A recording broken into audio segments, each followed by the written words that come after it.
আফগানিস্তানের মাটি শুধু ইতিহাস ও যুদ্ধের নয়, ভূপৃষ্ঠের নিচে লুকিয়ে আছে বিপুল সম্ভাবনা। তালেবান সরকার এখন সে সম্ভাবনাকে ব্যবহার করছে রাজনৈতিক কৌশল ও আন্তর্জাতিক আলোচনার হাতিয়ার হিসেবে। যুক্তরাষ্ট্রের ভূতাত্ত্বিক জরিপ সংস্থা ইউএসজিএস জানিয়েছে, আফগানিস্তানে খনিজ সম্পদের বাজার মূল্য $1 থেকে $3 ট্রিলিয়ন পর্যন্ত হতে পারে। দেশটির 34টি প্রদেশে রয়েছে তামা, লোহা, গ্যাস, পিতল, তেল, হীরা, পান্না, চুন্নি, রুবি ও মার্বেল পাথরের বিশাল মজুদ। এছাড়া রয়েছে বিশ্বের অন্যতম বৃহৎ লিথিয়ামের মজুদ, যার সম্ভাব্য বাজার মূল্য $3 ট্রিলিয়ন।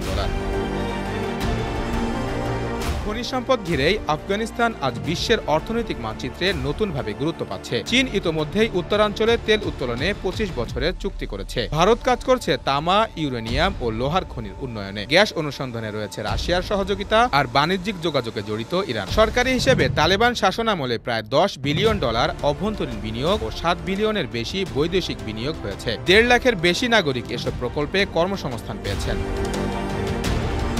বিশ্লেষকদের মতে, তালেবান সরকার খনিজ সম্পদকে শুধু অর্থনৈতিক উন্নয়ন নয়, বরং আন্তর্জাতিক স্বীকৃতি লাভের কৌশল হিসেবেও ব্যবহার করছে। তারা বোঝাতে চাইছে, আফগানিস্তান এখন যুদ্ধের দেশ নয়, বরং উন্নয়নের দেশ।